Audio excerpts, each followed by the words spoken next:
The night my husband tried to kill me began with truffle oil and a playlist called Velvet Evenings. 7 years of marriage, and suddenly Ryan could cook. Not just cook. Plate. Sauce dots. Microgreens. Seared scallops resting on a smear of something orange and expensive looking. The man once set off our smoke alarm boiling water. Now he was moving around our Chicago high-rise kitchen like a Food Network finalist. I stood by the marble island, watching him, smiling. Our condo sat 42 floors above the city, glass walls framing Lake Michigan like a postcard. The skyline glowed blue and gold. Inside, every light was dimmed to a flattering hush. Candles lined the windowsills. Real wax. Not the battery ones I preferred because they didn't drip on imported oak. He'd even ironed the tablecloth. 7 years, he said, glancing at the wall clock. Not checking the time casually. Checking it precisely. Like he was waiting for a cue. I noticed things for a living. I produced an investigative podcast that dissected fraud cases and corporate lies. My brain cataloged patterns automatically. Tone shifts, repeated phrasing, behavioral glitches. Ryan had been glitching all week. Sudden tenderness. Random compliments. Asking about my life insurance for planning purposes. He'd always been ambitious. Calculated. But this was theater. He handed me a glass of champagne before dinner. His hand didn't tremble. It was steady. Calm. Rehearsed. To Claire, he said, lifting his own glass. The smartest woman in any room. Flattery from Ryan was usually transactional. Tonight it sounded scripted. I touched my glass to his and held eye contact. He held it a beat too long. There it was again, that clock glance. 8:17 p.m. Why did 8:17 matter? The dining table looked like a magazine spread. 3 courses planned. Handwritten menu card. My favorite jazz playlist humming softly from the built-in speakers. He never remembered playlists. I wanted this to be perfect, he said. Perfect. The word landed wrong. Our marriage hadn't been terrible. It also hadn't been perfect. We were efficient. 2 high-functioning adults in a high-functioning apartment. We split expenses. Split chores. Split social obligations. What we didn't split was transparency. Ryan worked in financial consulting. Long hours. Vague clients. Increasing travel. And lately, increasing secrecy. 2 months ago, I'd noticed a second phone charger in his gym bag. Last week, he'd moved some files from our shared office into a locked drawer. Small things. But patterns build cases. He carried out the main course, filet mignon cooked to exact medium rare. I didn't ask how he'd learned to do that. I didn't ask why his hands were so calm. Instead, I played my role. Adoring wife. Impressed partner. I even snapped a few photos for Instagram, tagging the skyline behind us. People love anniversary content, I said lightly. He smiled too wide. After dinner, he said, I made something special. A signature cocktail. Of course he did. Ryan didn't drink cocktails. He drank bourbon neat. What's it called? I asked. He hesitated half a second. Velvet Vows. That pause told me he'd practiced the name and almost forgotten it. The clock read 8:24. His eyes flicked toward it again. Timing. Everything tonight was about timing. He reached across the table and took my hand. Warm. Steady. No sweat. You trust me, right? He asked softly. There are questions that don't belong at candlelit dinners. I tilted my head, studying him like I would a suspect across a recording mic. Of course, I said. He exhaled slowly. Relief. Not affection. Relief. Outside, a helicopter blinked past the glass. The city kept moving. Cars threading through downtown like veins. Up here, something was building. Ryan stood and kissed my forehead. I'm going to step onto the terrace and mix the velvet vows, he said. It needs fresh air. Something about the infusion. Fresh air. On the 42nd floor. I watched him carry 2 identical crystal glasses toward the sliding doors. He didn't look back. But he did check the clock again. 8:27 p.m. Whatever was happening tonight, it had a schedule. And I had the strangest feeling that I was the event. The terrace doors slid shut behind Ryan with a soft, airtight click. Chicago wind brushed against the glass, faint but constant. From inside, I could see him set the 2 crystal glasses on the outdoor table. He moved carefully, deliberately, like someone assembling a device, not mixing a drink. I picked up my phone. "I'm going to grab some shots for the show," I called out casually. "Anniversary aesthetics perform well." He lifted a hand in acknowledgement, but didn't turn around. "Good." I slipped my discreet audio-enhancing earbuds into place. They looked like ordinary matte white pods, but they were tuned for field interviews, directional boost, ambient isolation, subtle gain. A gift from my sound engineer after a courthouse recording incident last year. The moment they synced, the city noise sharpened. Wind. Traffic far below. And Ryan's voice. Lower than usual. Not the warm dinner tone. The operational tone. "I'm outside," he said quietly. A pause. Then a woman's voice. Nervous. Compressed, like she was somewhere enclosed. "Are you sure this is safe?" Safe. My fingers tightened around my phone, but my face stayed neutral. I angled it toward the skyline, pretending to adjust exposure. Ryan exhaled. "It's fast acting," he whispered. "It mimics sudden cardiac arrest." Clean. Quick. No trace. The wind swallowed half a second of silence. My heartbeat didn't spike the way you'd expect. It slowed. Years of producing crime episodes had trained my nervous system differently. Panic wastes information. Stillness gathers it. The woman spoke again. "And she won't taste it?" "No," Ryan said. "It's already diluted. You only need a small amount. By the time paramedics get here, it'll look like a congenital issue or stress-induced failure." Congenital. Stress. He'd done research. Deep research. I kept snapping photos. Click. Click.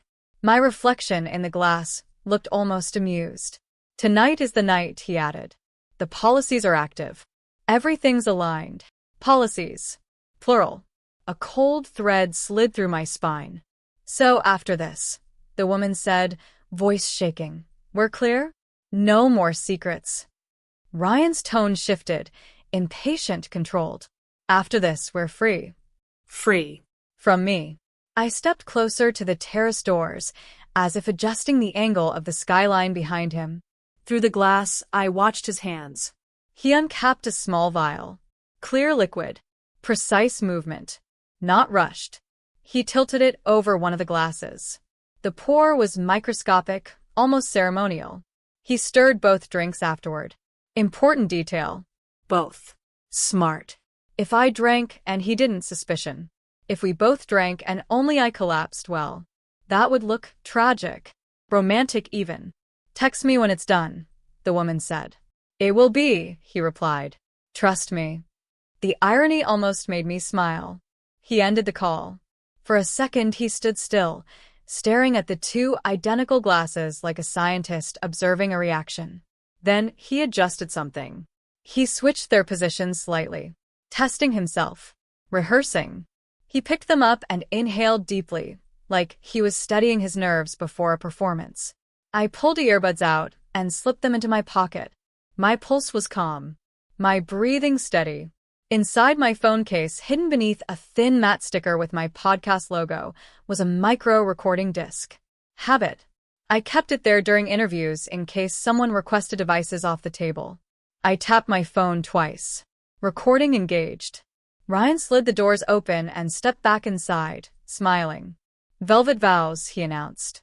The glasses clinked softly as he set them down on the table between us. They were identical. Amber liquid. Light foam cresting at the top. No scent that stood out.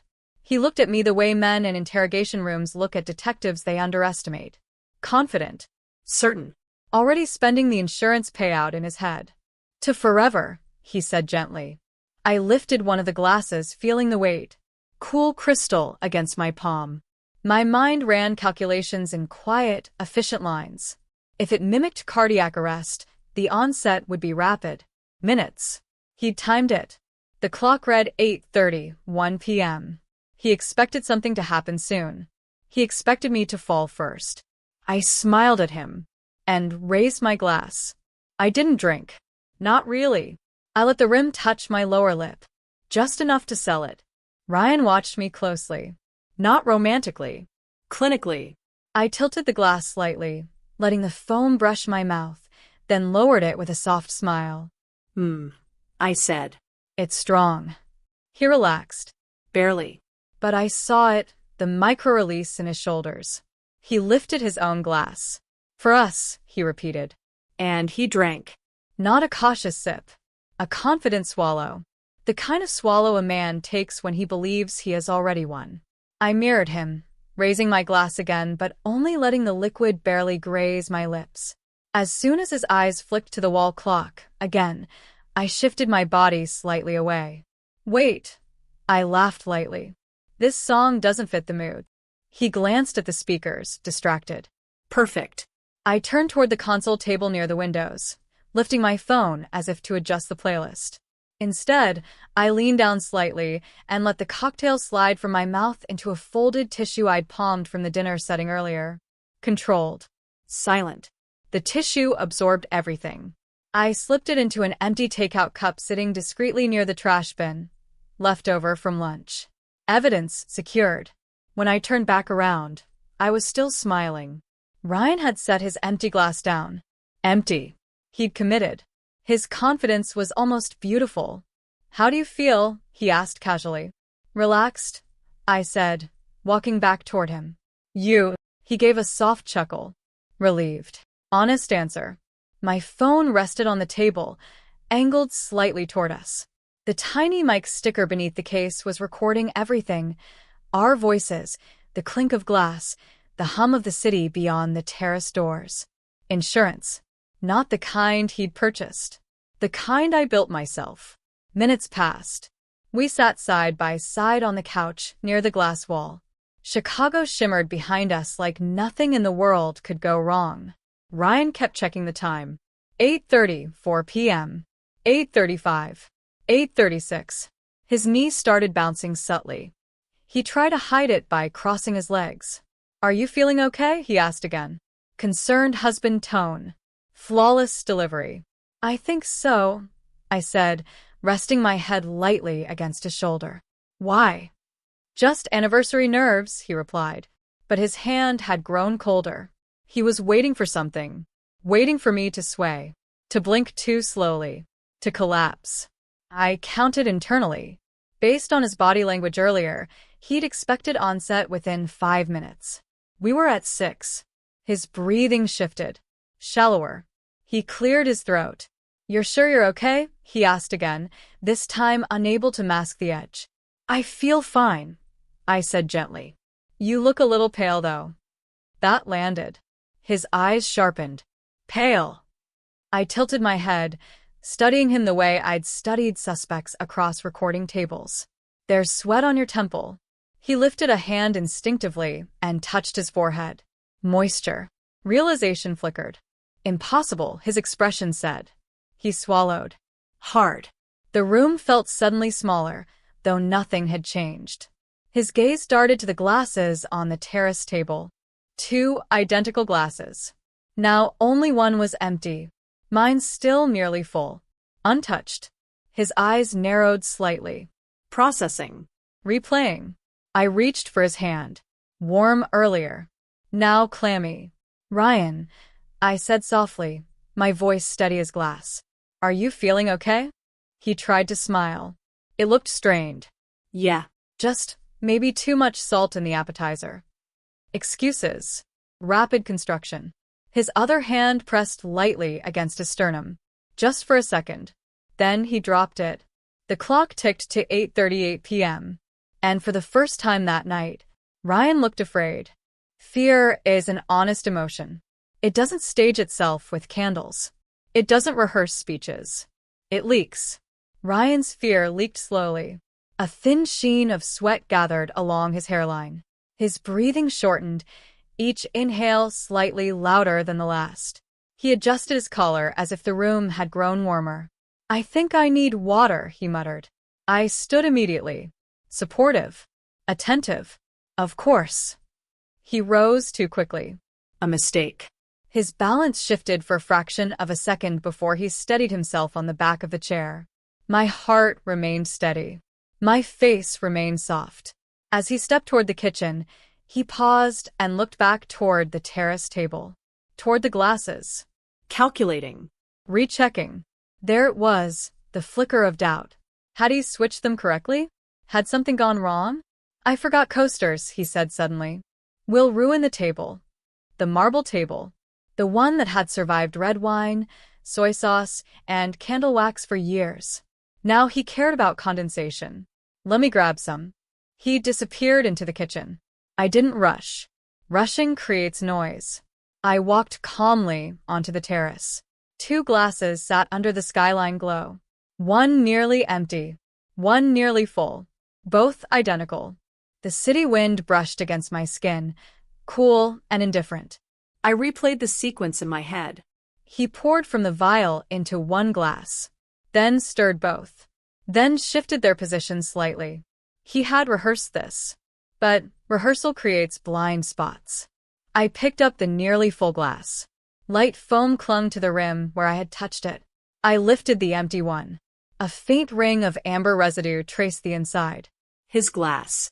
I swapped them, not dramatically, just rotated positions as if adjusting for aesthetic balance. Then I took a linen napkin from the table, one I'd used earlier to wipe my camera lens, and gently polished the rim of the glass now sitting in front of a seat, removing any trace of my lips. Then I dipped the napkin into the faint foam remaining in the nearly empty glass and smeared the slightest crescent of cocktail along the rim of the one now in his place. Subtle. Convincing. It looked sipped. Unremarkable. Untouched by suspicion. Footsteps approached. I set the napkin down casually beside my plate and picked up my phone again, pretending to review photos. Ryan stepped back onto the terrace, with 2 coasters in hand. He paused for half a heartbeat. Scanning. Inventorying. His eyes moved to the glasses. They were positioned almost exactly as before. Almost. Here, he said, placing a coaster beneath his glass first. Interesting. He didn't hesitate. Didn't question. His mind was already fighting a different battle. He sat down slowly. His movements had grown heavier, less fluid. He reached for his glass. The one I had positioned for him. The one carrying the invisible promise he had prepared for me. To Velvet Vows, he said again, voice thinner now.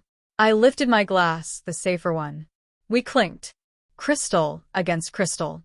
He took another swallow. Not as confident this time, but committed. I mirrored the motion, letting the liquid touch my lips without entering my mouth. The skyline reflected in his pupils. For a moment, we looked like any couple celebrating love above a sleeping city. Then his hand trembled, just slightly. He set the glass down too quickly, and a drop of amber slid down the side, pooling onto the coaster he had insisted on retrieving. He pressed his fingers against his chest again. Longer this time. Ryan, I asked softly. His jaw tightened. I feel strange. Of course you do. You planned for someone else to feel this. He tried to stand again.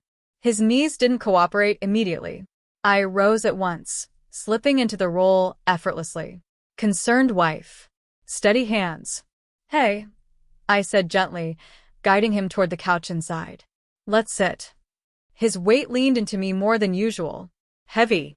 Uncertain. The clock inside read 8:42 p.m. 5 minutes past his expectation window. His breathing grew erratic. Not dramatic. Not cinematic. Just wrong. He looked at me then. Really looked at me. And for the first time, since the candles were lit, he wasn't sure which of us had made the mistake. Ryan's skin had gone from flushed to gray in under a minute. Not theatrical gray. Not collapse in a movie gray. But drained. His lips lost color first. Then the faint pink under his eyes. He blinked hard, like he was trying to clear a fog that wouldn't lift. I don't feel right, he said, his voice slurring at the edges. I guided him onto the couch carefully, lowering him as if I were afraid he might faint. My hands were steady against his shoulders. Inside, I was counting. Onset confirmed. Rapid. Effective. Exactly what he had described on the terrace. His fingers gripped my forearm suddenly. Tight. Too tight. Did you drink it? He asked. There it was. The fracture in his composure. I frowned gently. Of course I did. You saw me. His eyes darted toward the terrace. Toward the glasses. The nearly empty one in his place. The fuller one near mine. Confusion rippled across his face. He tried to sit up straighter, but his body betrayed him. A tremor ran through his hands. His breathing became shallow, quick bursts instead of full draws. He was waiting for me to collapse. Still waiting. Even now. Maybe it's just stress, I murmured, brushing his hair back from his forehead. It was damp. You've been working too hard. He shook his head weakly. No. That's not. His sentence fell apart halfway through. His pupils were dilating unevenly. His heartbeat, visible at the base of his throat, pounded erratically. He tried to stand again. Failed. His knees buckled, and I caught him before he hit the floor, lowering him onto the rug with controlled urgency. Ryan, I said, my voice sharpening just enough to sound real. Look at me. His gaze locked onto mine. And in that gaze, I saw it. The realization. Something had gone wrong. Not with the poison. With the plan. He swallowed painfully. You switched, he began. I pressed a hand gently to his chest. Shh, don't try to talk. His eyes widened. Accusation. Fear. Betrayal. The irony almost made me laugh. His body jerked slightly as a wave of pain moved through him. He clutched his sternum with both hands now, fingers digging into his shirt. The symptoms were aligning with his script. Cardiac distress. Sudden onset. Sweating. Confusion. If anyone looked at this scene cold, they'd see a husband having a heart episode on his anniversary. Tragic. Unpredictable. Clean. He gasped, trying to pull in air that wouldn't cooperate. I leaned over him, brushing my cheek near his mouth, as if listening to his breathing. Stay with me, I whispered. He tried to form words again. Maybe he wanted to confess. Maybe he wanted to accuse. Maybe he wanted to beg. Instead, a strained groan escaped him. His fingers clawed at my sleeve. And for a brief second I saw not a planner. Not a would-be murderer. Just a man who had miscalculated. His body convulsed lightly, then stilled into shallow tremors. The clock on the wall read 8:47 p.m. 7 minutes since his second swallow. Precision. I reached for my phone with deliberate urgency. Not too fast. Not too calm. Just enough panic layered over control. Ryan. I said louder now, letting a tremor enter my voice. Ryan, stay with me. His eyelids fluttered. He was still conscious. Still aware. And now, terrified. Because he understood something critical in that moment. He hadn't been outsmarted in the kitchen. He'd been outmatched long before tonight began. Ryan. Ryan, can you hear me? My voice cracked in exactly the right place. His chest heaved unevenly beneath my hand. Each breath came with a faint, wet hitch, like his lungs were arguing with his body about whether to keep going. He tried to focus on me. His lips moved, but the words dissolved before they formed. I slid one arm behind his shoulders and lifted him slightly, propping him against the base of the couch. Supportive. Devoted. The perfect wife in a medical emergency. Inside, my mind remained structured. Symptoms progressing. Skin pallor increasing. Motor control deteriorating. Onset window. Consistent with his own description. You're okay, I whispered, brushing his damp hair back again. I'm right here. His fingers twitched against the rug, reaching for something, maybe stability, maybe me, maybe the version of tonight he thought he controlled. His gaze drifted toward the terrace doors again. The glasses still sat on the table under the city lights. Evidence. Unassuming. Ordinary. He followed my eyes. Then he looked back at me. And in that look was the final piece. He knew. Not how. Not when. But he knew he had consumed what he intended for me. A strangled sound left his throat. Half cough. Half panic. See Claire, he forced out. I leaned closer, letting my hair fall forward like a curtain. Yes. His pupils were huge now. His heart visibly stuttered beneath his shirt. He tried to raise a hand, maybe to grab me, maybe to push me away. It barely lifted before dropping back down. You. A sharp spasm interrupted him. His body jerked once, involuntarily. Not dramatic. Just wrong. I tightened my grip on his shoulders and let a sob enter my breathing. Stay with me, I said louder now. The city beyond the windows glittered, indifferent. The clock ticked to 8:50 p.m. 3 minutes since he'd begun fading. He had expected me to be unconscious by now. Expected to be kneeling over my body. Expected to be performing grief. Instead, the roles had reversed. His breathing became erratic, short pulls of air that didn't seem to satisfy him. His skin felt colder under my palm. Ryan, look at me, I urged. His eyes struggled to focus. For a moment, something like fury flickered there. Then confusion. Then pure fear. The planner had lost the blueprint. His head lolled slightly to the side. I lowered him gently to the floor, arranging his body in a way that looked natural, fallen, not placed. His hand landed against my knee. Weak. Trembling. Help, he rasped. There it was. The word he never imagined needing from me. I pressed my fingers to his neck, counting his pulse. Rapid. Irregular. Still there. Good. I needed him alive. Alive meant investigation. Alive meant testimony. Alive meant consequences that stretched longer than a headline. His chest seized again, a sharp contraction that forced a broken gasp from his throat. His fingers dug into the carpet one last time before his grip loosened. Not unconscious yet, but slipping. I reached for my phone. This time, I let my hands shake visibly. I inhaled sharply, layering panic over precision. Okay, I whispered to him, as if reassuring him instead of myself. I'm calling for help. His eyelids fluttered. He tried to speak again. Nothing came out. As I dialed, I looked down at him one more time. 7 years of marriage. And tonight, he had gambled everything on a drink. The line began to ring. I let the first tear fall exactly when the operator answered. 911, what's your emergency? My husband, I gasped, letting my voice fracture. He just collapsed. I think it's his heart. Keep it simple. Keep it believable. Is he breathing? Yes, no. He's breathing, but it's strange. He's sweating. He was fine 5 minutes ago. All true. Just not the whole truth. Ma'am, what's your address? I gave it clearly. 42nd floor. High-rise overlooking the lake. Security desk downstairs. Elevator access required. Ryan made a weak, guttural sound beside me. I shifted the phone slightly so the operator could hear him. Authenticity layered itself. Stay on the line, the dispatcher said. Help is on the way. I dropped to my knees fully, cradling Ryan's head like a woman terrified of loss. His eyes fluttered open for a second. They were glassy now, disoriented. He tried to focus on my face. Claire, he breathed. I'm here, I whispered, brushing his cheek. He searched my expression for something. Confession. Guilt. Fear. He found none of it. Only controlled panic.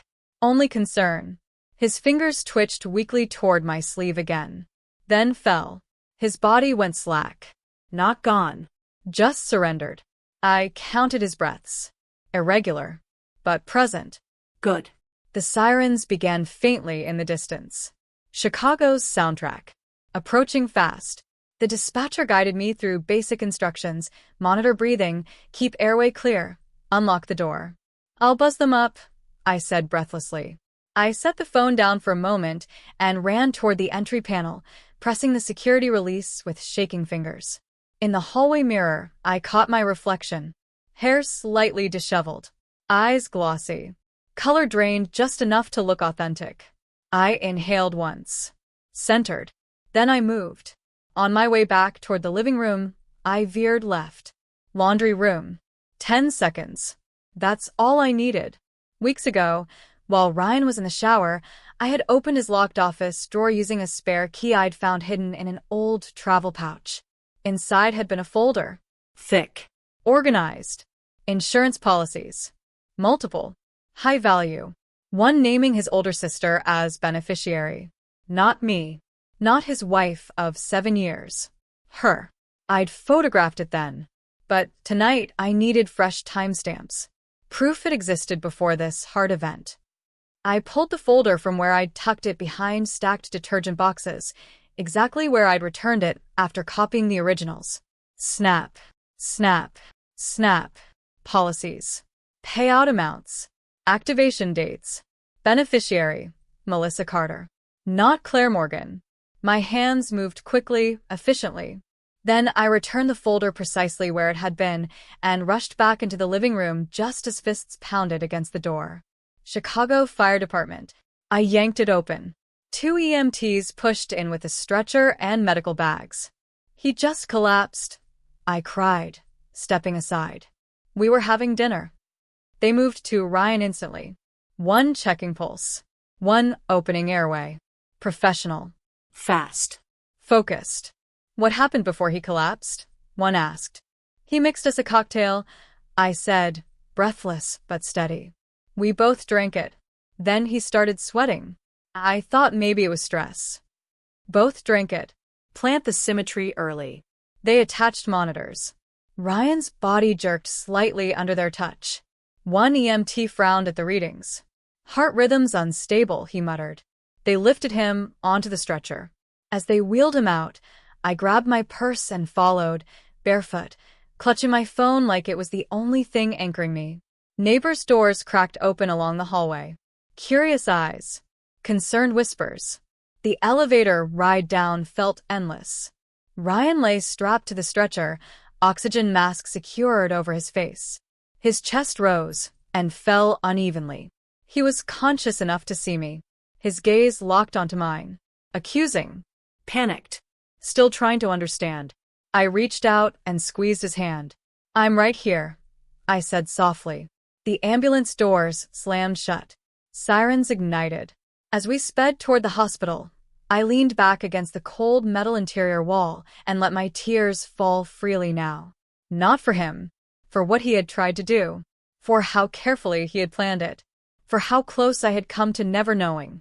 Outside, the city blurred past in streaks of light. Inside, my husband fought the poison he had prepared for me, and I prepared for what would happen next. Hospitals have a smell that erases romance. Sterile. Metallic. Final. Ryan was rushed past double doors under harsh fluorescent lights, the kind that expose every flaw. Doctors moved fast, voices clipped, efficient. I stayed just far enough back to look helpless, not intrusive. Possible cardiac event, 1 EMT reported as they transferred him to the ER team. Sudden onset. Sweating, arrhythmia.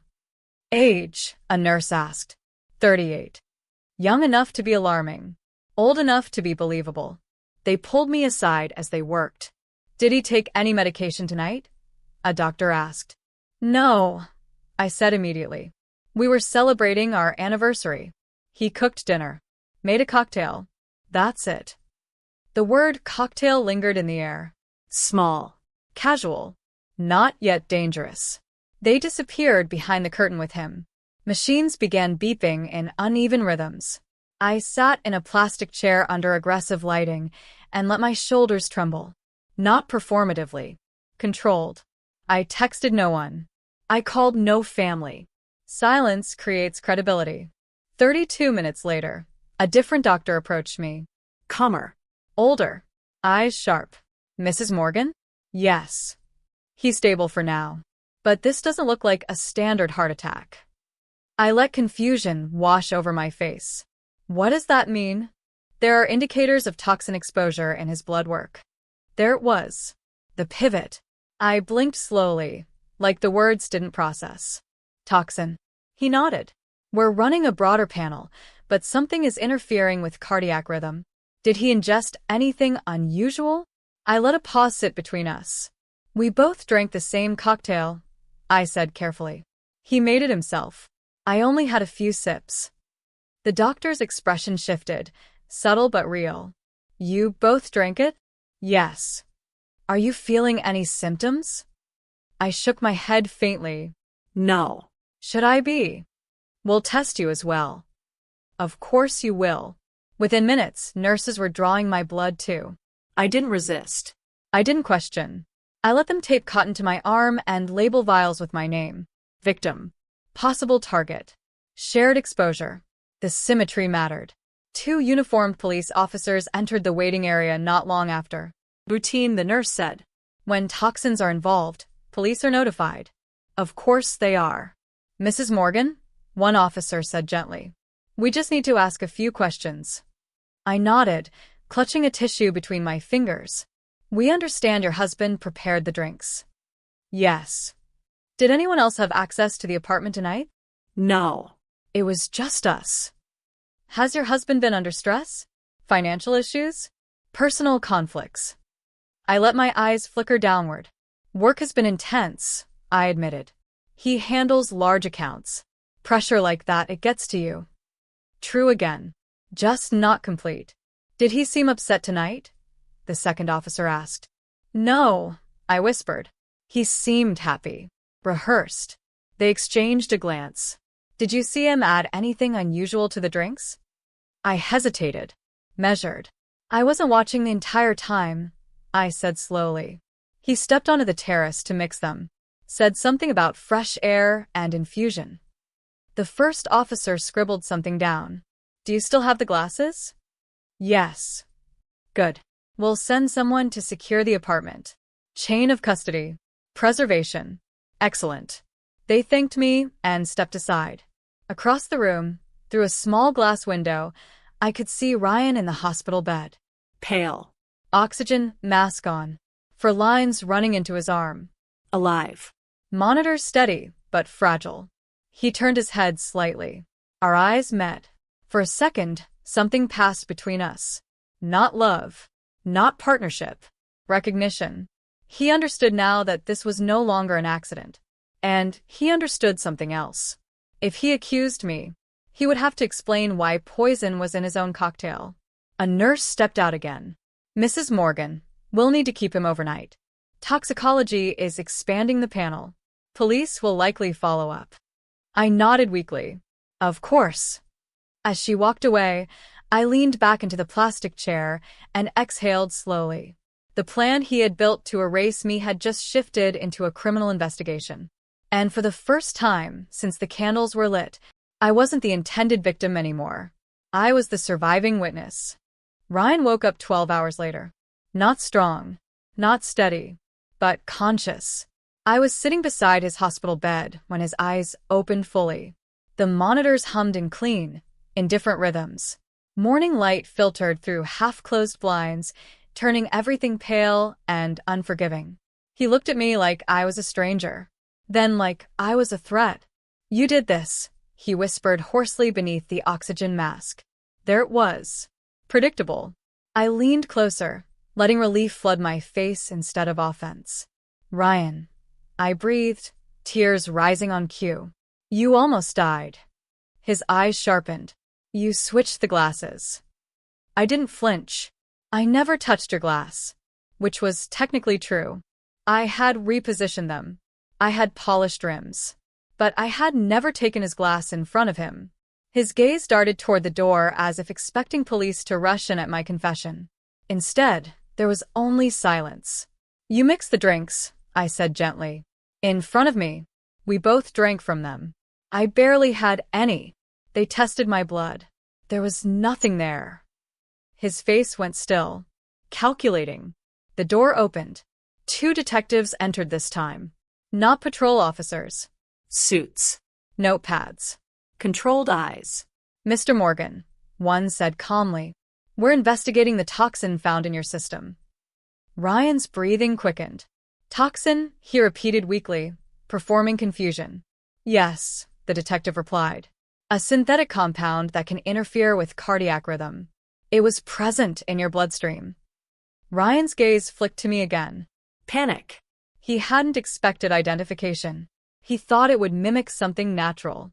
The detective continued. Your wife stated you prepared the drinks yourself. Silence. Ryan swallowed painfully. I don't remember, he muttered. Memory gaps. Classic. Is there anyone who might want to harm you? The second detective asked. Ryan hesitated. And in that hesitation, I saw her. The woman from the terrace call. The nervous voice. The accomplice. His silence grew louder than any accusation. Later that afternoon, after the detective stepped out, he turned to me again. "Claire," he said quietly, desperation edging in. "If I tell them it was you, you'll have to explain how you obtained the compound." I interrupted softly. His mouth closed. Exactly. "You'd also have to explain the call you made on the terrace," I added, my tone still calm. "And the policies naming Melissa." That landed like a physical blow. "You went through my files," he breathed. "Weeks ago. Months ago. Long before tonight." "I produce investigations for a living," I said simply. His composure cracked. "Not fully, but enough." "Brittany," he said suddenly, the name tearing out of him. I didn't react. "Who's Brittany?" I asked gently. He squeezed his eyes shut. "She works at a wellness clinic in Oak Brook. She helped source it." There it was. The living accomplice. The nurse with access. The nervous voice. "You're going to kill me," I said quietly. He didn't deny it. Instead, he looked terrified. Not of prison. Of her. "She thinks I still have it," he whispered urgently. "She'll panic." Good. Panic creates mistakes. I leaned closer, lowering my voice. "Text her," I said softly. "Tell her you forgot something important in the apartment. Something that ties you to the compound." His eyes widened. "Why would I?" "Because if she thinks it's still there, she'll try to retrieve it." Understanding dawned slowly. "You're setting her up." "No," I corrected gently. "I'm giving her an opportunity to make a choice." He stared at me. He realized something then. I wasn't improvising. I was orchestrating. Under pressure and fear of being blamed, he typed the message with shaking hands. I left the vile packaging in the cabinet. "Top drawer. Get it before anyone searches." He hit send. I stepped out into the hallway immediately and called building security. "Hi," I said, keeping my voice measured. "This is Claire Morgan in 42B. My husband mentioned someone may attempt to enter our unit without authorization. If anyone tries to access it, please notify police immediately." An hour later, my phone buzzed. Security footage. A woman matching Brittany's description attempting to use a copied keycard at our door. Detained. Police notified. Caught before she could even step inside. The web tightened quickly after that. Texts recovered. Purchase logs traced back to a clinic supply chain. And then, Melissa, Ryan's sister. When detectives uncovered that she was sole beneficiary on multiple policies activated 2 months ago, the narrative shifted from accident to conspiracy. Melissa tried to get ahead of it. She posted online first. Famous podcaster frames husband for ratings. Smear campaigns are loud. Evidence is quieter. And I had more than enough. By the time Brittany was formally charged with attempted poisoning and conspiracy, Ryan was no longer the confident planner on the terrace. He was a man staring at 3 intersecting criminal investigations. And he was finally beginning to understand. The night he chose to eliminate me, he activated someone who knew how to dismantle systems. Melissa's smear campaign lasted exactly 18 hours. 18 loud, frantic hours. She posted videos crying into her phone about how I'd poisoned my own husband for podcast clout. She framed herself as the grieving sister. Shared filtered childhood photos. Talked about loyalty and betrayal. The internet did what it always does. It picked sides. I didn't respond. Not publicly. Instead, I made one call. Not to my network. To their competitor. A true crime platform that had spent years trying to undermine my show. They hated my producers. They hated our sponsors. But they loved a verified scandal. "I have a full evidence package," I told their executive editor. "Audio, timestamps, security footage, insurance policies, text logs, and a recorded call." Silence. Then, "You're serious?" Completely. I handed them everything. The terrace audio of Ryan whispering, "Tonight is the night." The hospital timeline. The security footage of Brittany attempting entry. Screenshots of policies naming Melissa as sole beneficiary. And the message Ryan had sent Brittany instructing her to retrieve the vile packaging. They published within 24 hours. Unedited. Explosive. The narrative flipped instantly. Ryan wasn't a victim. He was a planner. Brittany wasn't a nurse caught in panic. She was a procurement source. And Melissa? She wasn't a grieving sister. She was the financial endpoint. But then the twist detonated. During discovery, investigators uncovered something none of us had anticipated.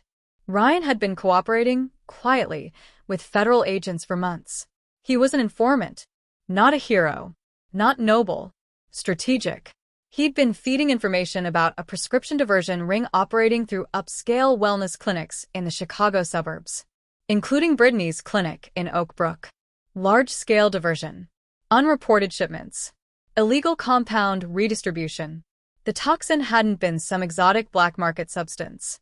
It had been siphoned from controlled clinical supply. And Brittany? She believed eliminating me would erase the trail. According to recovered texts, she panicked when she suspected Ryan might fold under pressure. "If she dies, you're free and we're clean," she'd written. But Ryan had escalated it. He coached timing. He coached dosage. He reassured her it would look natural. When court proceedings began, Ryan attempted to flip again.